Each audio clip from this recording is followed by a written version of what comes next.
Color TV. Color TV machiegni pacho. Ma e odwa.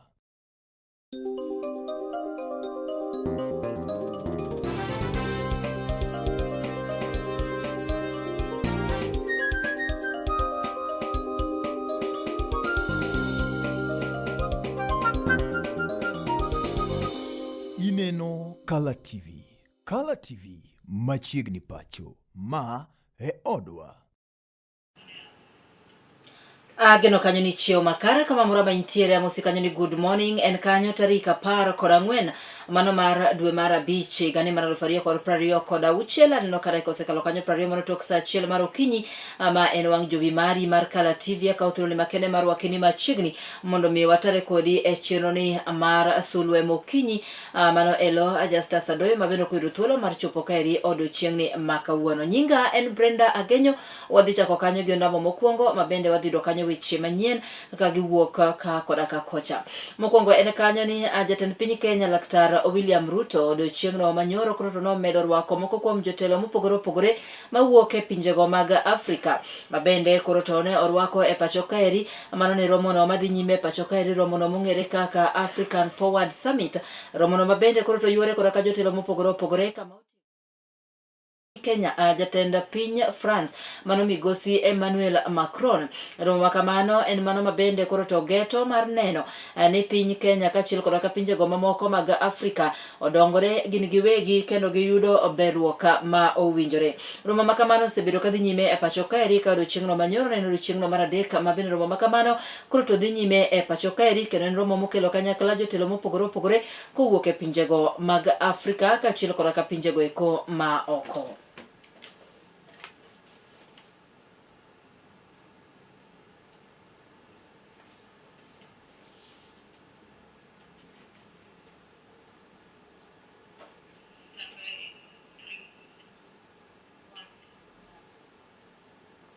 Jatend piny Kenya Laktar William Ruto bende koro to wuok oko kendo koro to riwore koda ka jong'ad buche mamoko e pacho kaeri mano mar sidho dwaro mar jang'ad bura Njoki Ndugu mar dhi bedo achiel kuom jong'ad buchego eko mayalo bura e piny mangima kata dono eko mong'ere kaka ICC.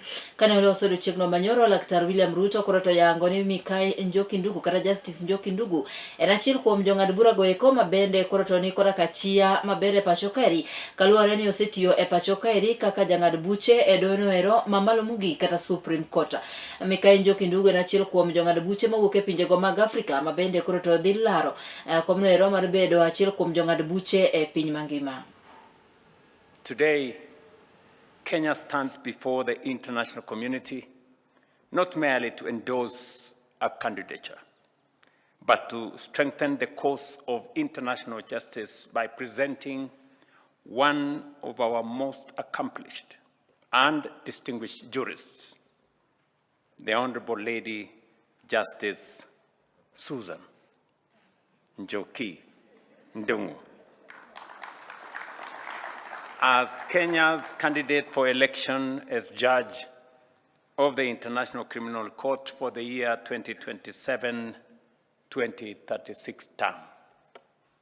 In presenting her candidature, we affirm our belief in a rules-based international order, the independence of the judicial institutions, and the universal principle that justice must remain fair, impartial, and accessible to all nations and to all peoples alike. Ladies and gentlemen, the ICC occupies a singular place in the architecture of global justice. It exists because humanity resolved that genocide, crimes against humanity, war crimes, and aggression must never be normalized. It exists because the global community agreed that the gravest crimes known to humankind must never go unanswered simply because perpetrators possess political, military, or economic power. But the authority of such a court ultimately rests on one thing: legitimacy. And legitimacy depends on fairness, adherence to evidence, consistency, universality, and equal application of the law, and unwavering judicial independence. International justice cannot endure if it is perceived as selective or preferential. Jang'ad buche Justice Njoki Ndugu koroto igero mar dhi biro riwore koraka jotelo mamoko mawuok e pinjego eko mag Afrika mano mar dhi laro komno ero mar bedo kaka jong'ad buche e doho mamalo mogik kata e doho no ero mar piny mangima. Kama eri en gino mabende koroto siro koraka piny owacho ma pacho kaeri, kama bende en wach ma osiro koraka oganda mopogore opogore kama oting'o moko kuom jong'ad buche ma pacho kaeri. There's a lady who said that each one of us is a voice that God speaks into a generation, meaning that each one of us carries a certain mandate that only we can execute in this lifetime. And Njoki, with your work, even with the sexual offenses bill, you opened a whole world of other engagement. Today, women are seen. Women are heard. Survivors, sexual and gender-based survivors are seen and they are heard. They are not ignored. Our government hears. We have judicial processes for voices that were silent before. I believe you are a voice, a very clear voice that needs to speak now on the international stage. And so we will pray for the favor of Yahweh. I like the prayer that you prayed.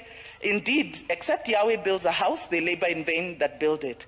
You have a serious political organizer supporting you because, Mr. President, you have never lost an election and we don't plan to lose this one. So you must make sure we don't lose this one. We are firmly behind you. I would be remiss if I do not say on their side, Mr. President, Eweche mamoko to eni bura mabende koro to nie doho mamalo manodone Roma Milimani. Bura no eko mabende ne omaki koda kamane en jalup kere pacho kaeri Migosi Rigathi Gachagua withicho mare oko ne odhi nyime odiochieng'no manyoro. Ka odiochieng' manyoro laktar mabende ne othiedho jatlono e kinde mane obedo e matuo mane od thieth maduong' ma Karen mano laktar Dan Gikonyo ne jogolo neno mare e nyim dono. Migosi Rigathi Gachagua kokalo kuom okinde mage koro to kwayo mondo midono oneni ochule omenda maromo milion 80 gi wiye. Kama eri en kaluore ni ne othiche ataro mar chikego eko mapacho ka. Migosi Rigathi Gachagua koro to wacho ni ne okoluruok koda ka chikego eko mowinjore e kinde no mabende koro to ne ithiche oko e apis kaka jalup ker mapacho ka. Where on the 7th of May 2021, the National Assembly approved that bill with 224 members in support and 63 voting against. And in the Senate, on the 11th of May 2021, with the bill being passed by 51 members, 11 voting against and 1 abstention. My lords and my lady, my client, the 9th respondent, brought this motion pursuant to Article 145(3) and in historic numbers, first as required by the Constitution to garner 117 signatures, he was able to garner 290 signatures of members of the National Assembly to present this motion. And when the motion was tabled on the 27th of September 2024 and subsequently debated on the 8th of October 2024, as has been submitted by my learned colleague Mr. Gumbo,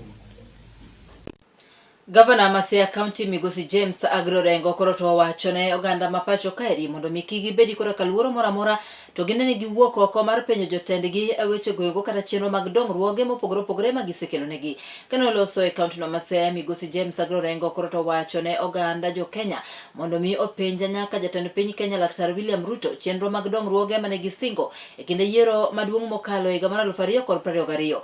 Migosi James Agrorengo koro to wacho ni kinde mabende jopiny ne luor mar ne gipenjo jotelo gigo magisekelo negi kata ber kata chenro mag dongruok magisemiyogi ne osekalo. Omiyo medo jiwo jopinje mondo mi kik bed maluor to gipenj jotendgi moko kuom chenrogo mane gisingo. I was one of the people who sat during the drafting of the new constitution. And I know how the constitution should work. And I want to say here openly, get my hand. And Raila used to talk about it. The age where the president was being held like a monarch or a king, that age is gone. Yes. That age is gone. And if you continue to behave as if the president, including even the governor, is a superior human being, then we are not a republic. We are not a truly democratic and free nation.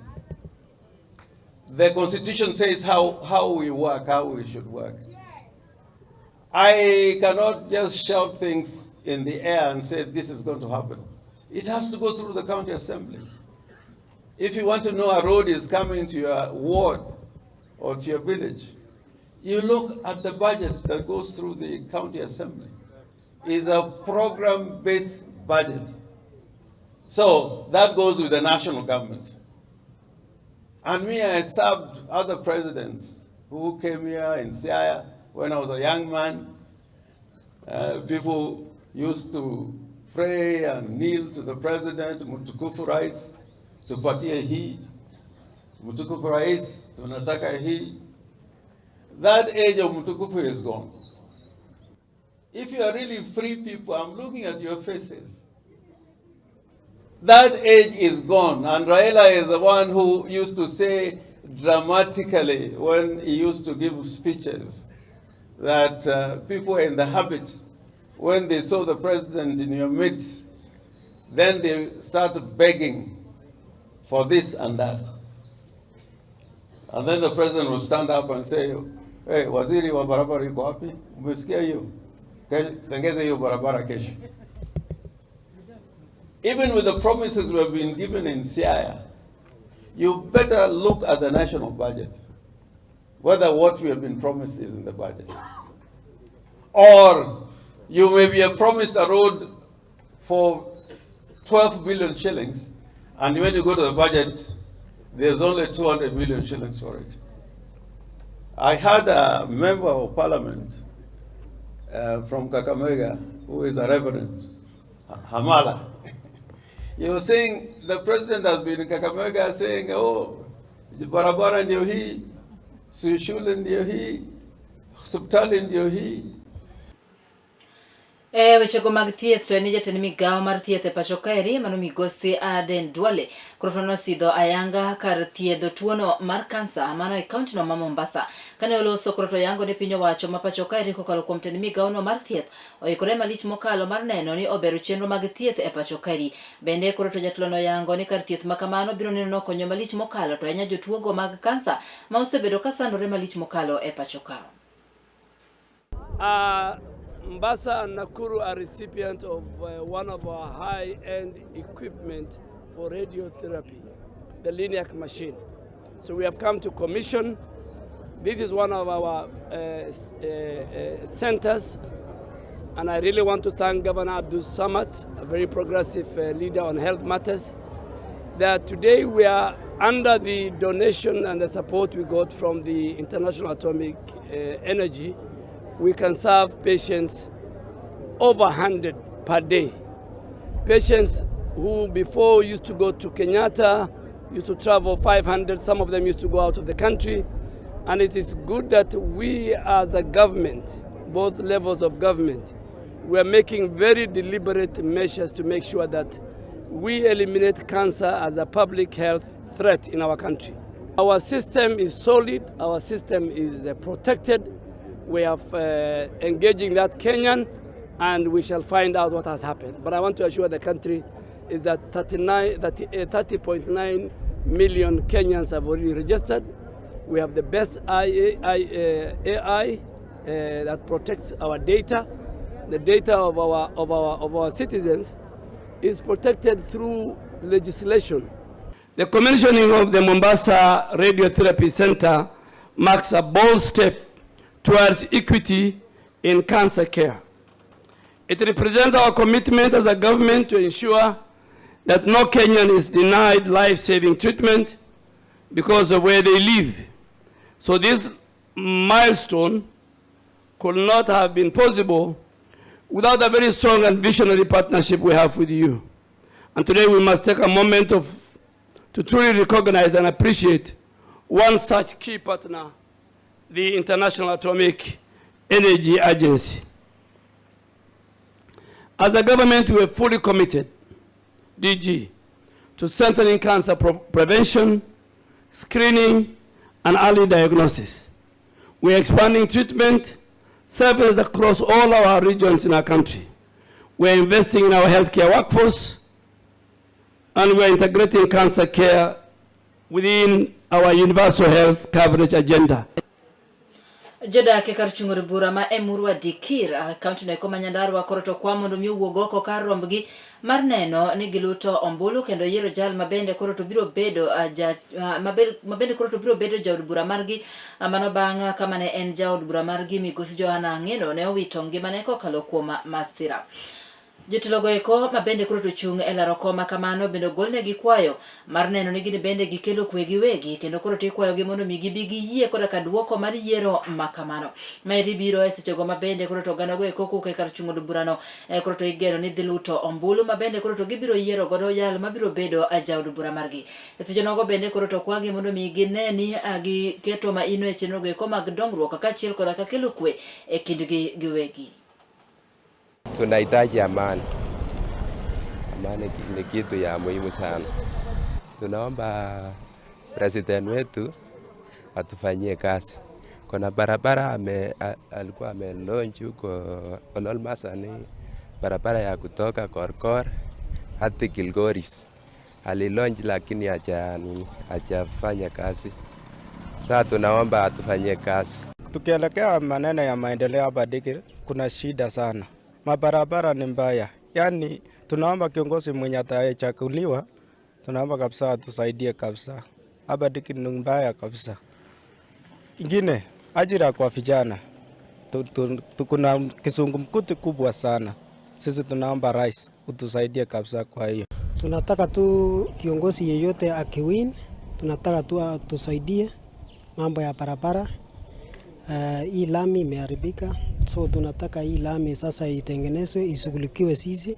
Barabara yote imeharibika, road, lami imeisha kabisa. So tunataka tu niombe president hii itengenezewe hii lami yetu kutoka hapa Dikir mpaka Chebole. Hiyo sasa hiyo akimaliza hiyo sasa itakuwa at least. Tunataka sasa tuambie wala ambaye wana control hii mambo ya stima asipotee kwa siku hiyo, kwa sababu inatairisha maisha ya watu. So tunataka hii stima sasa ikue mpaka siku yenye inaisha hii mambo ya kura sasa. Kawadhinya ke kaunti ma Kajiado en ringre machielo ne chako yudi mano kaluore koda kalwar mar gorofa maro maboro mabende nokelo masira kama bende koro ma oketo kwan mag ringre ma oseyudi nyaka ringre maromo adeka. Jogo mabende koro to chung ne tayo chenro makamano koro to singo ni pod gibiro dhi nyime koda kamanyo oganda mamoko mabende pod koro to okwamo ei gorofa no kabende giyango ni gin koda ka geno ni moko kuom gibiro yudo kangima kendo ibiro resgi. Masira makamano yande ne otimore e kar dak ma ongere kaka Ole Nairi moidore e kaunti no ma Kajiado.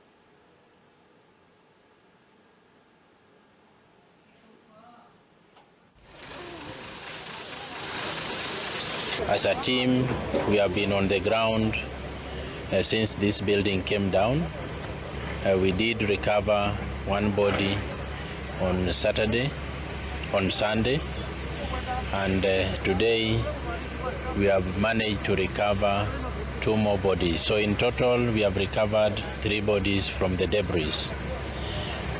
What I would want to tell members of the public is that the exercise is still ongoing. We have information that there's still some more bodies, maybe 1 or 2, and by the end of the day, we'll be able to inform you on the progress that we shall have made. Shukuru Mungu pia kwa sababu kumekuwa na dalili ya mvua tangu hiyo siku na leo imeweza kutupatia break kidogo, so at least shughuli iendelee, na tuna hope that the remaining body yenye imebaki itaweza kukua imepatikana kwa muda mfupi. Uokoaji bado unaendelea. Familia moro mane gwengwe komungere kaka Bugengi mayudore kar chungo od bura ma Matayo samano e county ma Busia akoro to ne koda lita koda kuyo malich mokalo mano banka wuod gi majeki na 16 kende mabende koro to gi yango ni odaka koda kangola ne olal dweche 2 ma osekalo kanyaka sani po ging'eyo kuma wuod gi no nitiere. Familia no koro to yango ni gisechiwo report ne obila kata kamano onge duoko moro amora maber ma giseyudo kata ng'eyo kama wuod gi nyalo bedo ni nitiere. Familia no koro to kane loso kora ka jofwamb weche koro to yango ni gin koda ka geno maduong' ni wuod gi no biro duogo pacho kangima.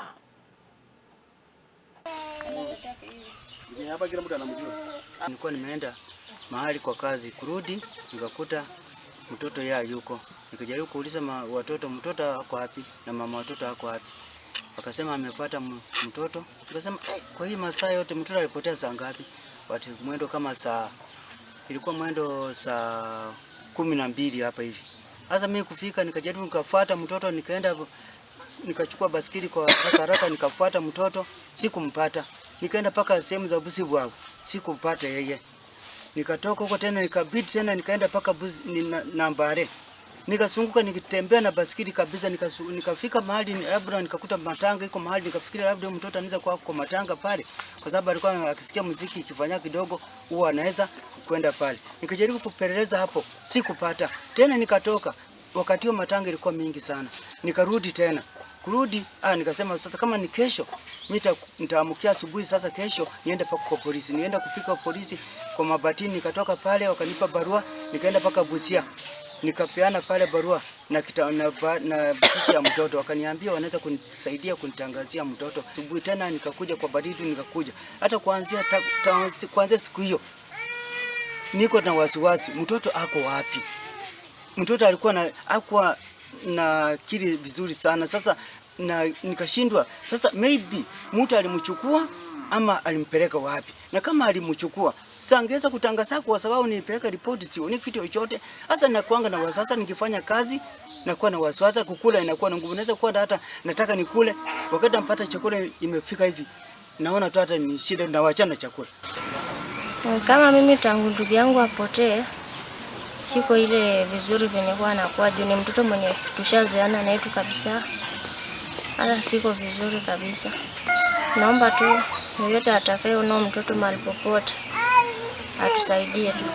Niko na wasiwasi zaidi kwa sababu sijawahi sikia mahali penye yako. Sijasikia hata yani ninapofika jioni niko na wasiwasi sana. Kwa hivyo yani ninaomba tu yani mwenye amemuona ama mwenye ako na yeye tafadhali atuhusishe. Ni mtoto ambaye hana maneno. Ni kijana ambaye ni mrefu, ni kijana ambaye ako na miaka 16 sasa hivi.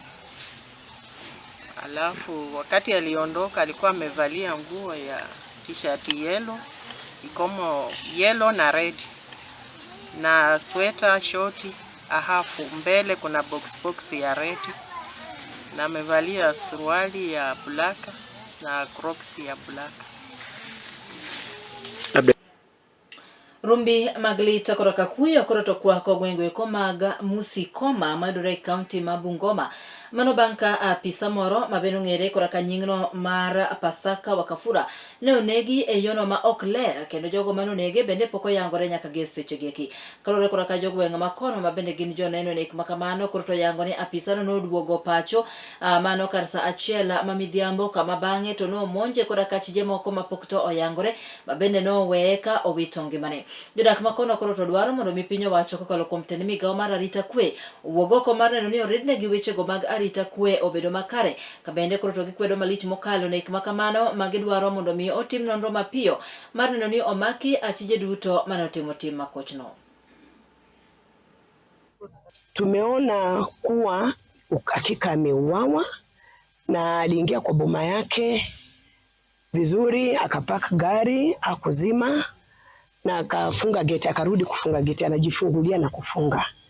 Sasa wakati alipatifunga gate na kuja sasa ndiye aingie kwa nyumba, ndipo sasa akakutana na majambazi. Tunashuku walikuwa tu kwa boma, walikuwa wamemtime. Kwa maana hata after kuuawa, kustruggle nao, hakuna kitu yenye wamechukua. Penye dadangu mkubwa amesema it was around 1 AM tukapata hizo masimu. Kukuja tukapata ndugu yetu amelala hapo chini na amekufa. So sisi kitu yenye inatushangaza, kitu ya kwanza gari ilikuwa on venye alikuwa amepark, alafu gate ilikuwa imefungwa. Kumaanisha alipark gari yake akaenda akafunga gate, then watu wakamwattack. Police post na mahali hapa kitendo kimetendeka ni karibu sana. Japo kuwa nasikitika hatuna hata gari la kuweza hata kuleta maofficers on the ground, na timu yenye iko hapa kwa police post ni maaskari wachache sana. Kwa hivyo I'm urging the government to even upgrade the police post to be full-fledged police station so that we can also have a vehicle na hata to enhance mambo ya patrol in this area.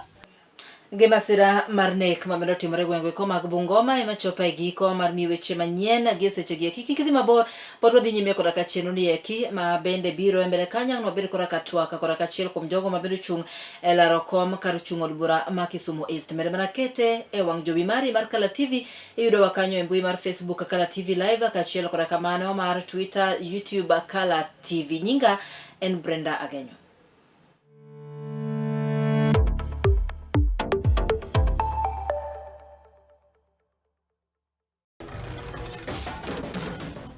Bedo kod odiochieng' marabora e sikunde ka iduogo pacho, yud thuolo mar kweyo pachi kendo bedo gi mor e chenro mar Bang School. Chenro mar Bang School chakore saa 10:30 mamidhiambo nyaka saa 11 mamidhiambo. Kama inene katun mamori, ipuonjori weche mathoth, ibedo kod mor gi nyiero motimo Cathedral. Kik bai, Bang School, chenro manigi mor lilo ne nyithindo duto. Kala TV, machiegni pacho ma e odwa.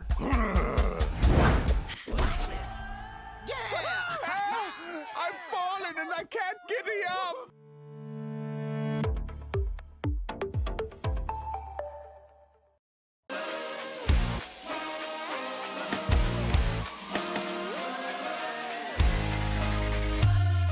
Komuch to wan kore duoko mag tuke mopogore opogore, jotugo motimogi, kuonde mag timogie, to gin tuke magi mabiro. Mano emomiyo wan ka e chenro mar chal pewe tudri kodwa wuok tich nyaka tich abich saa 11 mar midhiambo nyaka saa 12 mar midhiambo. Kama wanyisi motimore e pewe duto mana e Kala TV.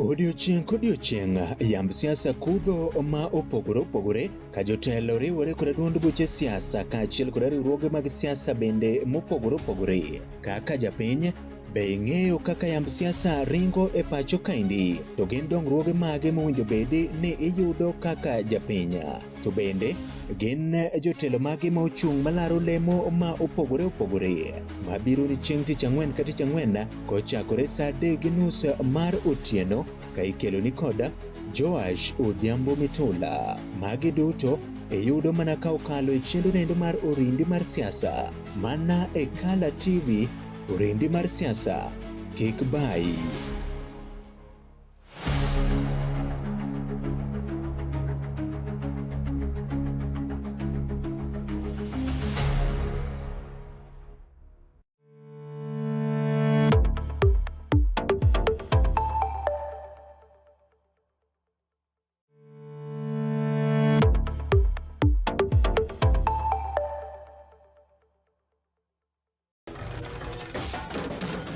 Tok bedo kod odiochieng' marabora e sikunde ka iduogo pacho, yud thuolo mar kweyo pachi kendo bedo gi mor e chenro mar Bang School.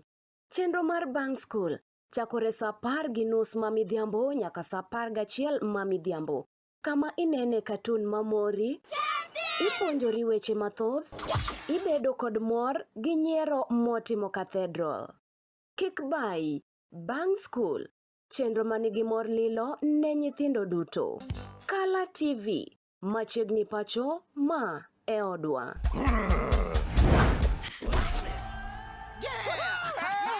I've fallen and I can't giddy up.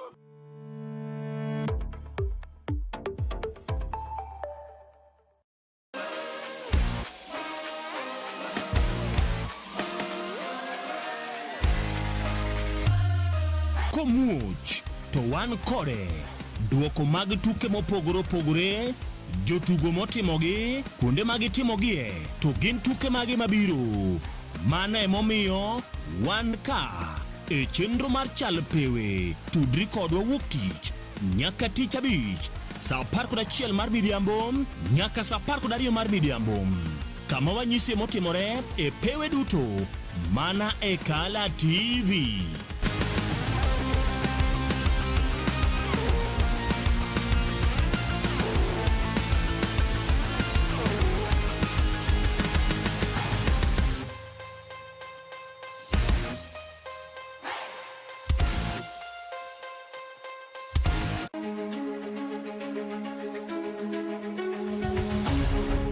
Odiochieng' kodiochieng' yamb siasa kudho ma opogore opogore ka jotelo riwore kod duond buche siasa kaachiel kod riwruoge mag siasa bende mopogore opogore. Kaka japiny, be ing'eyo kaka yamb siasa ringo e pacho kaendi, to gin dongruoge mage mowinjo bedi ni iyudo kaka japiny, to bende gin jotelo mage ma ochung' malaro lemo ma opogore opogore mabiro ni chieng' tich ang'wen ka tich ang'wen kochakore saa 3:30 mar otieno ka ikelo ni koda Joash Odhiambo Mitula. Magi duto iyudo mana ka okalo e chenro nendo mar orindi mar siasa mana e Kala TV.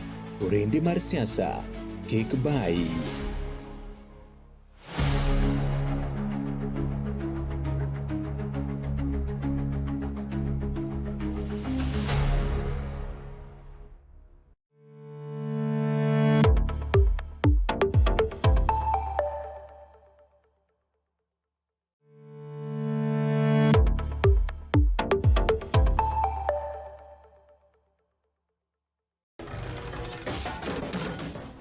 Bedo kod odiochieng' marabora e sikunde ka iduogo pacho, yud thuolo mar kweyo pachi kendo bedo gi mor e chenro mar Bang School. Chenro mar Bang School chakore saa 10:30 mamidhiambo nyaka saa 11 mamidhiambo.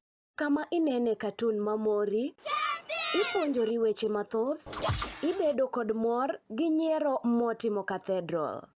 Kik bai, Bang School, chenro manigi mor lilo ne nyithindo duto.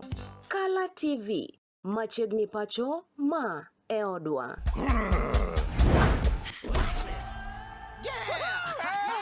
I've fallen and I can't giddy up.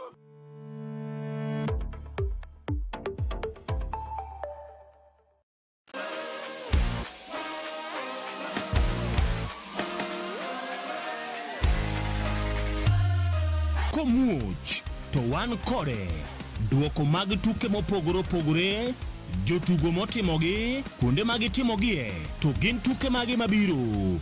Mano emomiyo wan ka e chenro mar chal pewe, tudri kodwa wuok tich nyaka tich abich saa 11 mar midhiambo nyaka saa 12 mar midhiambo. Kama wanyisi motimore e pewe duto mana e Kala TV.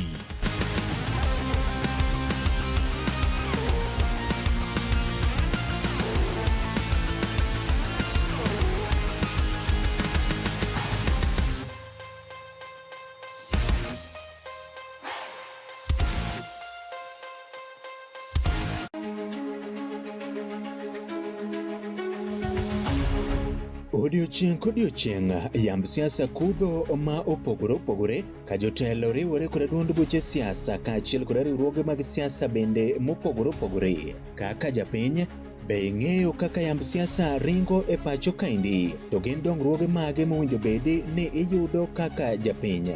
To bende gin jotelo mage ma ochung' malaro lemo ma opogore opogore mabiro ni chieng' tich ang'wen ka tich ang'wen kochakore saa 3:30 mar otieno ka ikelo ni koda Joash Odhiambo Mitula. Magi duto iyudo mana ka okalo e chenro nendo mar Orindi mar Siasa mana e Kala TV. Orindi mar Siasa, kik bai.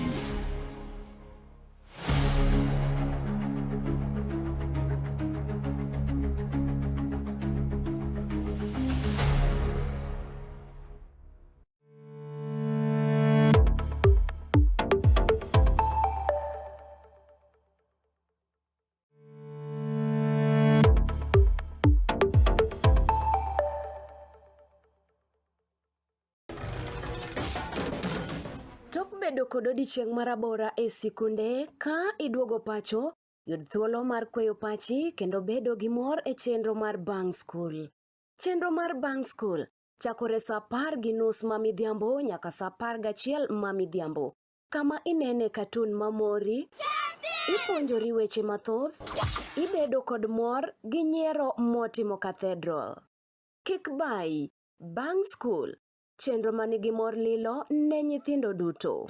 Kala TV, machiegni pacho ma e odwa.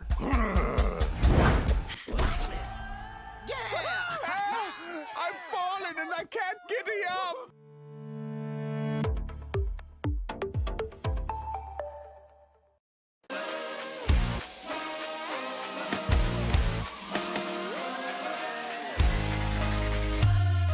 Komuoch to wan kode duoko mag tuke mopogore opogore, jotugo motimogi, kuonde mag timogie, to gin tuke mage mabiro. Mano emomiyo wan ka e chenro mar chal pewe. Tudri kodwa wuok tich nyaka tich abich saa 11 mar midhiambo nyaka saa 12 mar midhiambo. Kama wanyisi motimore e pewe duto mana e Kala TV.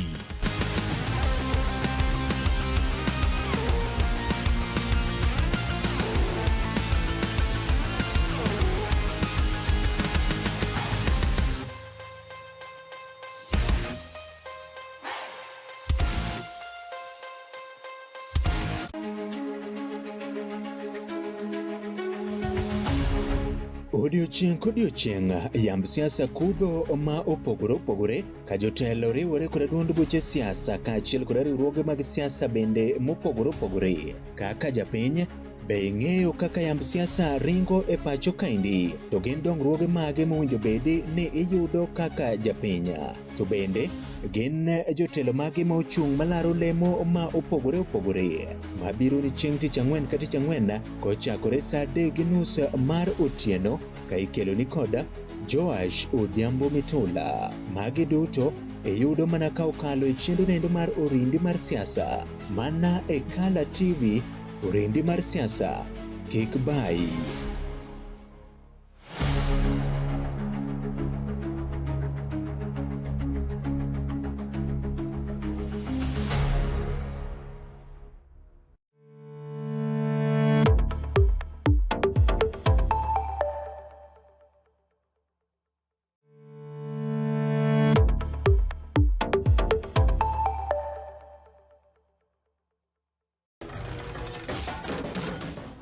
Bedo kod odiochieng' marabora e sikunde ka iduogo pacho, yud thuolo mar kweyo pachi kendo bedo gi mor e chenro mar Bang School.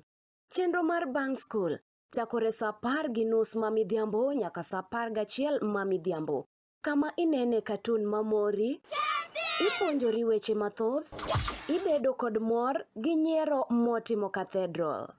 Kik bai, Bang School, chenro manigi mor lilo ne nyithindo duto. Kala TV, machiegni pacho ma e odwa.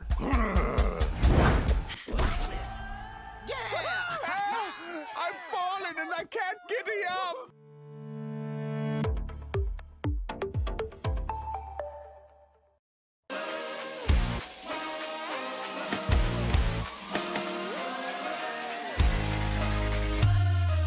Komuoch to wan kode duoko mag tuke mopogore opogore, jotugo motimogi, kuonde mag timogie, to gin tuke mage mabiro.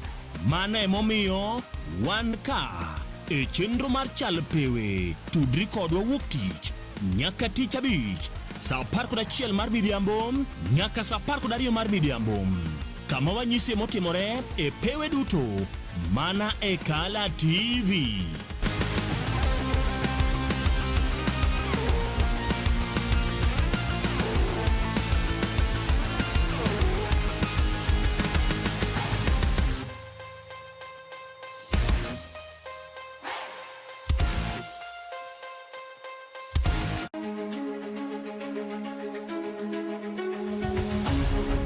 Odiochieng' kodiochieng' yamb siasa kudho ma opogore opogore ka jotelo riwore kod duond buche siasa kaachiel kod riwruoge mag siasa bende mopogore opogore. Kaka japiny, be ing'eyo kaka yamb siasa ringo e pacho kaendi? To gin dongruoge mage mowinjo bedi ni iyudo kaka japiny?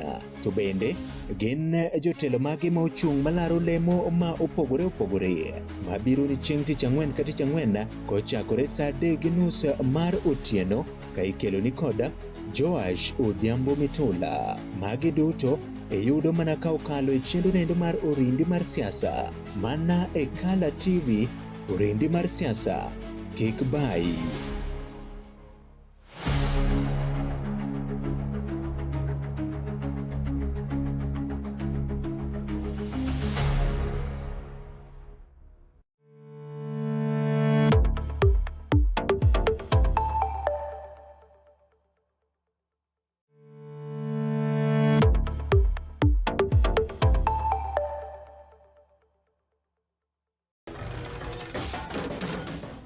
Bedo kod odiochieng' marabora e sikunde ka iduogo pacho, yud thuolo mar kweyo pachi kendo bedo gi mor e chenro mar Bang School.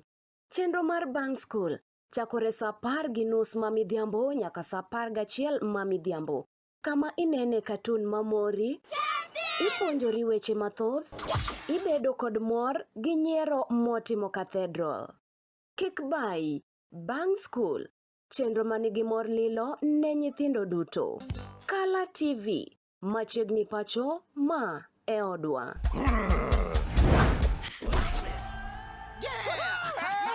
I've fallen and I can't giddy up.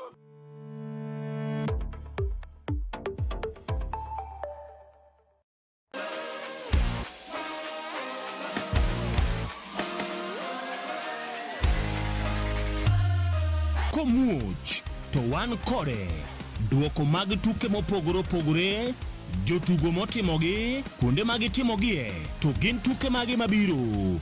Mano emomiyo wan ka e chenro mar chal pewe. Tudri kodwa wuok tich nyaka tich abich saa 11 mar midhiambo nyaka saa 12 mar midhiambo, kama wanyisi motimore e pewe duto mana e Kala TV.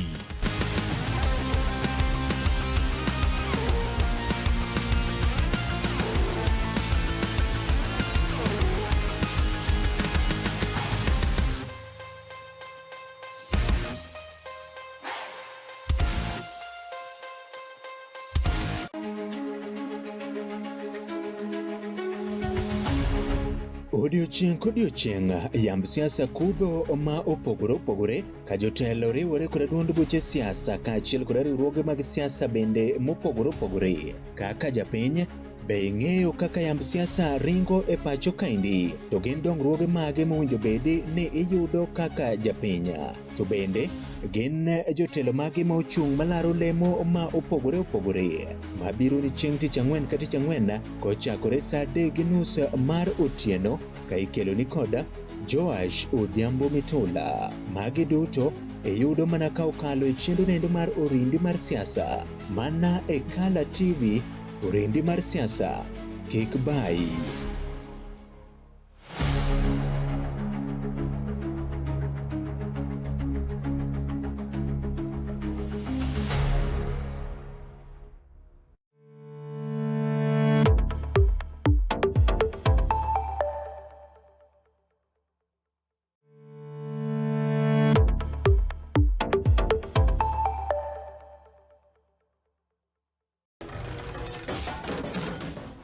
bedo kod odiochieng' marabora e sikunde ka iduogo pacho, yud thuolo mar kweyo pachi kendo bedo gi mor e chenro mar Bang School. Chenro mar Bang School chakore saa 10:30 mamidhiambo nyaka saa 11 mamidhiambo.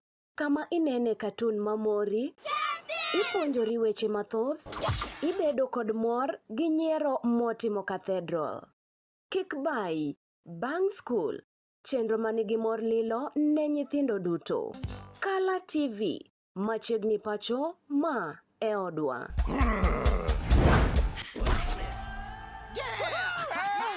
I've fallen and I can't giddy up.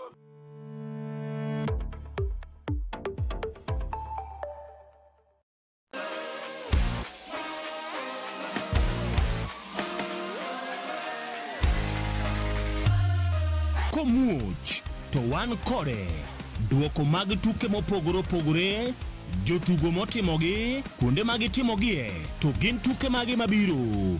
Mano emomiyo wan ka e chenro mar chal pewe. Tudri kodwa wuok tich nyaka tich abich saa 11 mar midhiambo nyaka saa 12 mar midhiambo. Kama wanyise motimore e pewe duto mana e Kala TV.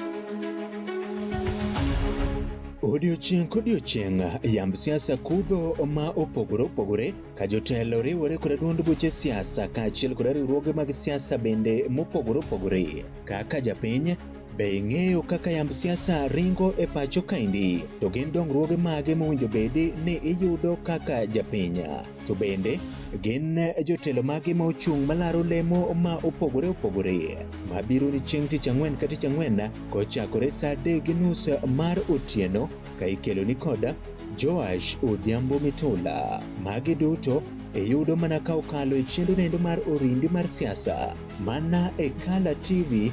Orindi mar siasa, kik bai.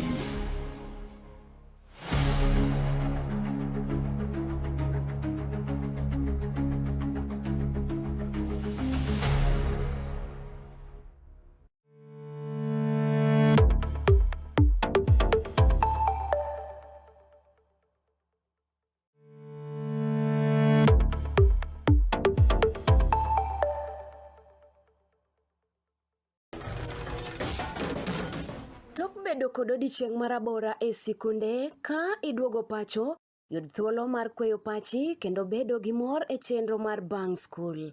Chenro mar Bang School chakore saa 10:30 mamidhiambo nyaka saa 11 mamidhiambo.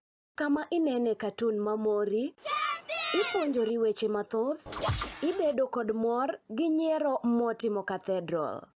Kik bai, Bang School, chenro manigi mor lilo ne nyithindo duto. Kala TV, machiegni pacho ma e odwa.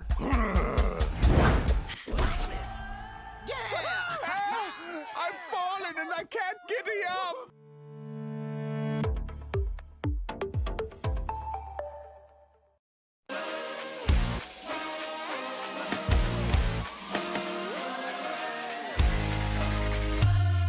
Komuoch to wan kode duoko mag tuke mopogore opogore, jotugo motimogi, kuonde mag timogie, to gin tuke mage mabiro.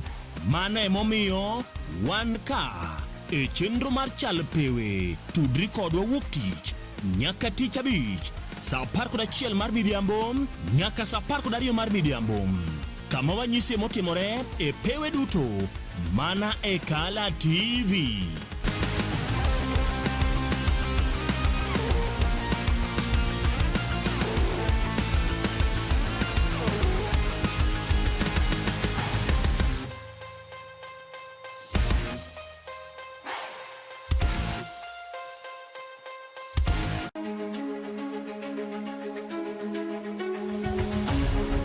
Odiochieng' kodiochieng' yamb siasa kudho ma opogore opogore ka jotelo riwore kod duond buche siasa kaachiel kod riwruoge mag siasa bende mopogore opogore. Kaka japiny, be ing'eyo kaka yamb siasa ringo e pacho kaendi? To gin dongruoge mage mowinjo bedi ni iyudo kaka japiny? To bende gin jotelo mage ma ochung' malaro lemo ma opogore opogore mabiro ni chieng' tich ang'wen ka tich ang'wen kochakore saa 3:30 mar otieno ka ikelo ni koda Joash Odhiambo Mitula. Magi duto iyudo mana ka okalo e chenro nendo mar Orindi mar Siasa mana e Kala TV. Orindi mar Siasa, kik bai.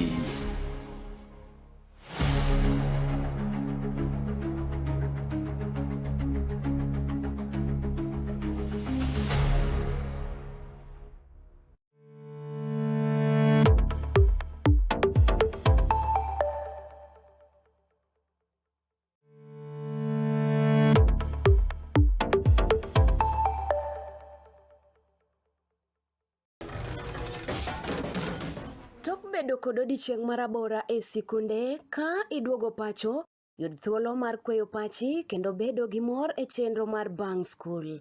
Chenro mar Bang School chakore saa 10:30 ma midhiambo nyaka saa 11 ma midhiambo. Kama inene katun mamori, ipuonjori weche mathoth, ibedo kod mor gi nyiero motimo Cathedral. Kik bai, Bang School, chenro manigi mor lilo ne nyithindo duto. Kala TV, machiegni pacho ma e odwa.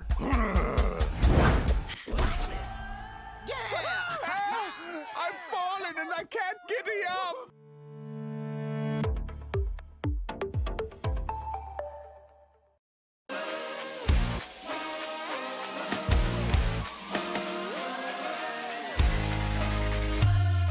Komuoch to wan kode duoko mag tuke mopogore opogore, jotugo motimogi, kuonde mag timogie, to gin tuke mage mabiro.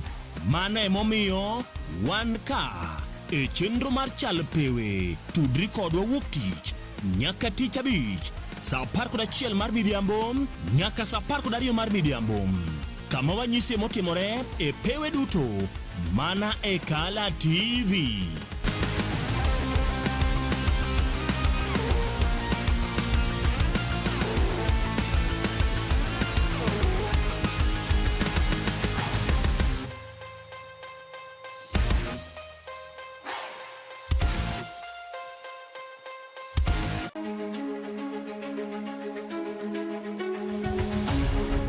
Odiochieng' kodiochieng' yamb siasa kudho ma opogore opogore ka jotelo riwore kod duond buche siasa kaachiel kod riwruoge mag siasa bende mopogore opogore. Kaka japiny, be ing'eyo kaka yamb siasa ringo e pacho kaendi? To gin dongruoge mage mowinjo bedi ni iyudo kaka japiny? To bende gin jotelo mage ma ochung' malaro lemo ma opogore opogore mabiro ni chieng' tich ang'wen ka tich ang'wen kochakore saa 3:30 mar otieno ka ikelo ni koda Joash Odhiambo Mitula. Magi duto iyudo mana ka okalo e chenro nendo mar Orindi mar Siasa mana e Kala TV. Orindi mar Siasa, kik bai.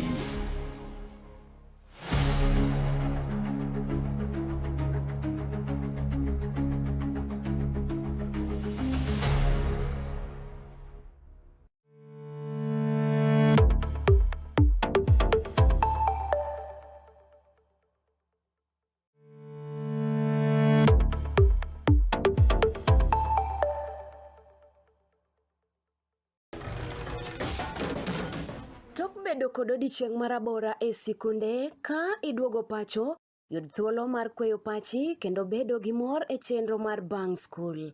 Chenro mar Bang School chakore saa 10:30 ma midhiambo nyaka saa 11 ma midhiambo. Kama inene katun mamori, ipuonjori weche mathoth, ibedo kod mor gi nyiero motimo Cathedral.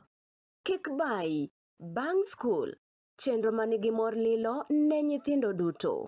Kala TV, machiegni pacho ma e odwa.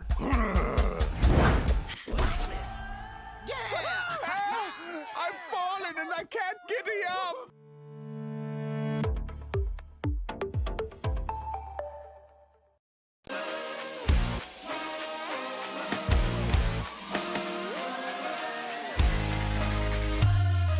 Komuoch to wan kode duoko mag tuke mopogore opogore, jotugo motimogi, kuonde mag timogie, to gin tuke mage mabiro. Mano emomiyo wan ka e chenro mar chal pewe, tudri kodwa wuok tich nyaka tich abich saa 11 mar midhiambo nyaka saa 12 mar midhiambo, kama wanyise motimore e pewe duto mana e Kala TV.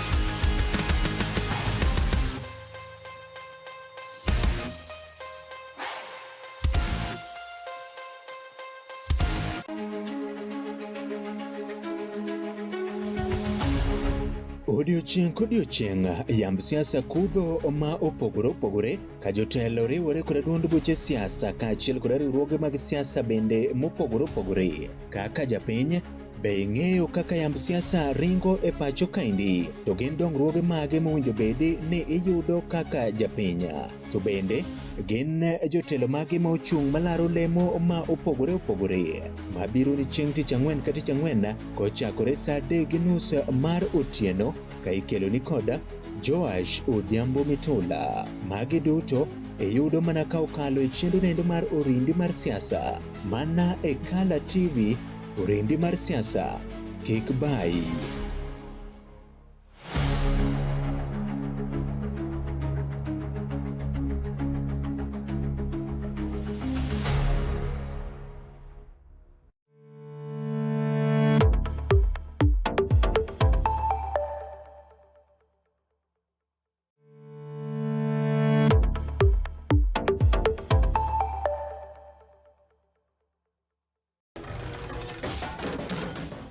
Bedo kod odiochieng' marabora e sikunde ka iduogo pacho, yud thuolo mar kweyo pachi kendo bedo gi mor e chenro mar Bang School.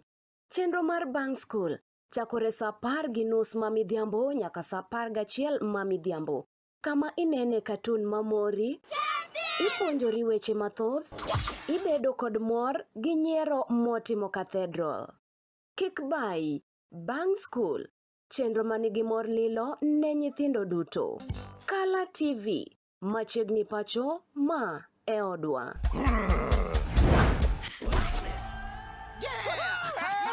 I've fallen and I can't giddy up.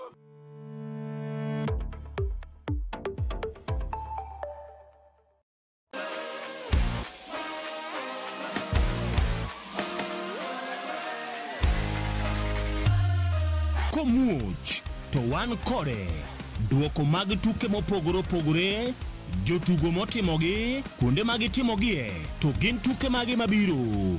Mano emomiyo wan ka e chenro mar chal pewe, tudri kodwa wuok tich nyaka tich abich saa 11 mar midhiambo nyaka saa 12 mar midhiambo, kama wanyise motimore e pewe duto mana e Kala TV.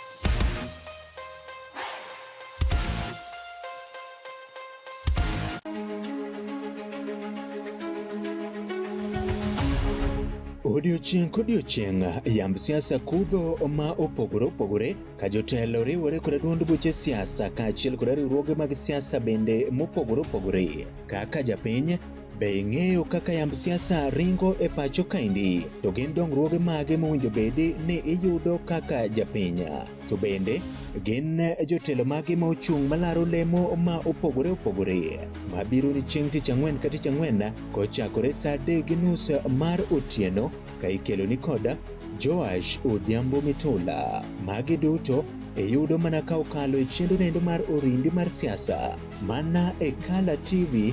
Orindi mar siasa kik bai.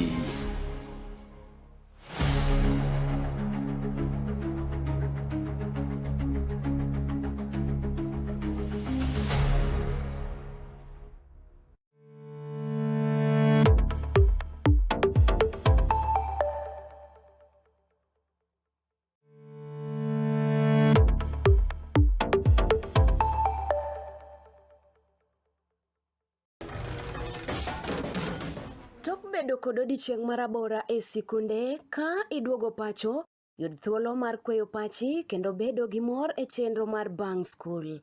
Chenro mar Bang School chakore saa 10:30 mamidhiambo nyaka saa 11 mamidhiambo.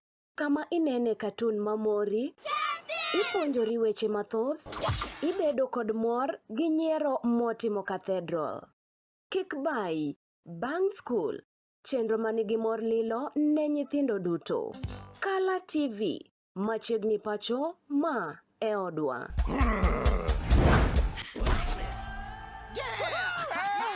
I've fallen and I can't giddy up.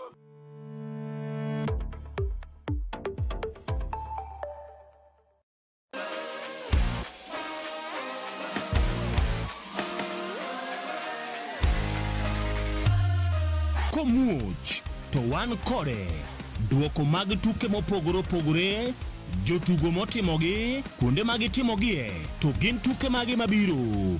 Mano emomiyo wan ka e chenro mar chal pewe. Tudri kodwa wuok tich nyaka tich abich saa 11 mar midhiambo nyaka saa 12 mar midhiambo. Kama wanyisi motimore e pewe duto mana e Kala TV.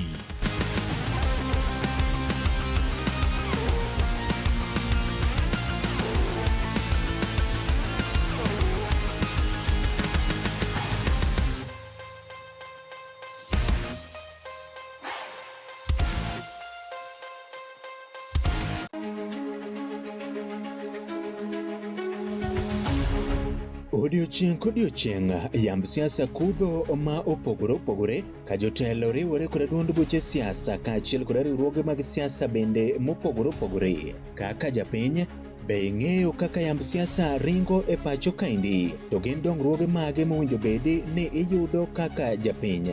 To bende gin jotelo mage ma ochung' malaro lemo ma opogore opogore mabiro ni chieng' tich ang'wen ka tich ang'wen kochakore saa 3:30 mar otieno ka ikelo ni koda Joash Odhiambo Mitula. Magi duto iyudo mana ka okalo e chenro nendo mar Orindi mar Siasa mana e Kala TV. Orindi mar Siasa, kik bai.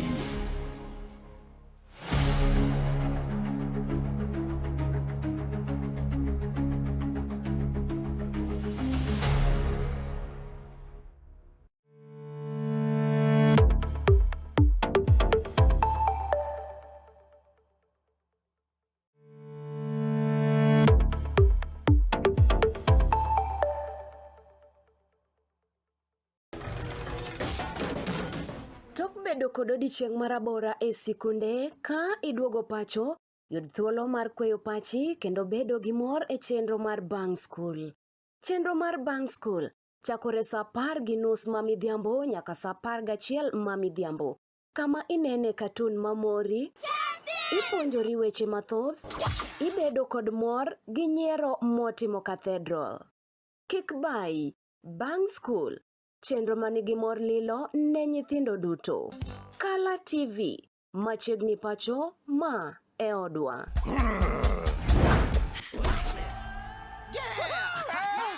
I've fallen and I can't giddy up.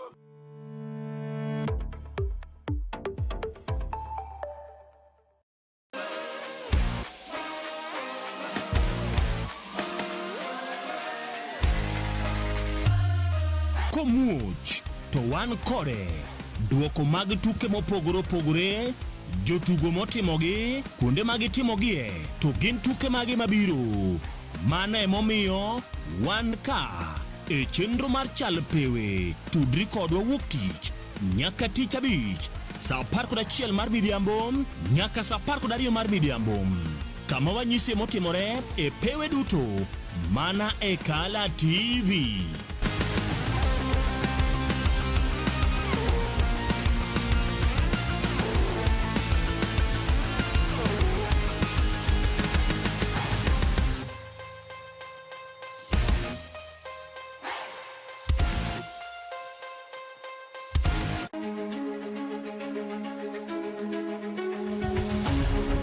Odiochieng' kodiochieng' yamb siasa kudho ma opogore opogore ka jotelo riwore kod duond buche siasa kaachiel kod riwruoge mag siasa bende mopogore opogore. Kaka japiny be ing'eyo kaka yamb siasa ringo e pacho kaendi, to gin dongruoge mage mowinjo bedi ni iyudo kaka japiny, to bende gin jotelo mage ma ochung' malaro lemo ma opogore opogore mabiro ni chieng' tich ang'wen ka tich ang'wen kochakore saa 3:30 mar otieno ka ikelo ni koda Joash Odhiambo Mitula. Magi duto iyudo mana ka okalo e chendo nendo mar Orindi mar siasa mana e Kala TV. Orindi mar siasa, kik bai.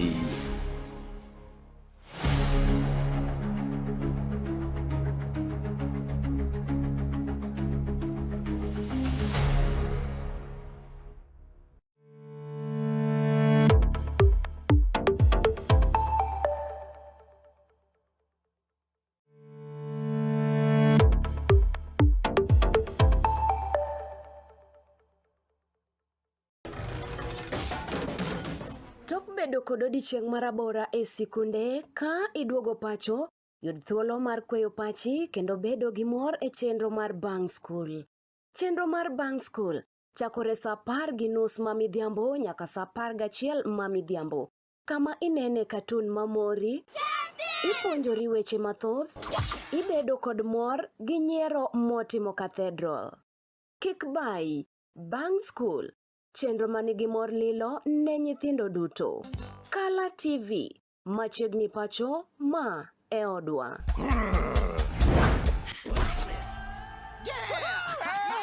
I've fallen and I can't get up.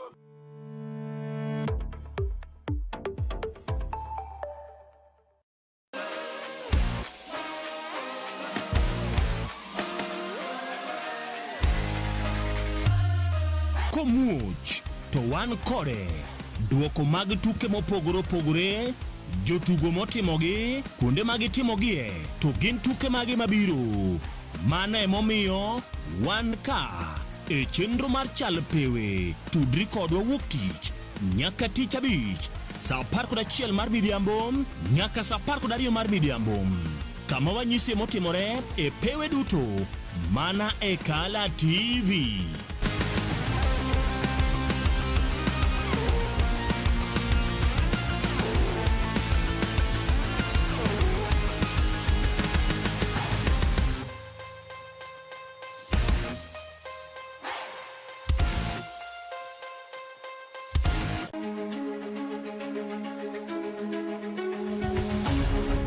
Odiochieng' kodiochieng' yamb siasa kudho ma opogore opogore ka jotelo riwore kod duond buche siasa kaachiel kod riwruoge mag siasa bende mopogore opogore. Kaka japiny be ing'eyo kaka yamb siasa ringo e pacho kaendi, to gin dongruoge mage mowinjo bedi ni iyudo kaka japiny, to bende gin jotelo mage ma ochung' malaro lemo ma opogore opogore mabiro ni chieng' tich ang'wen ka tich ang'wen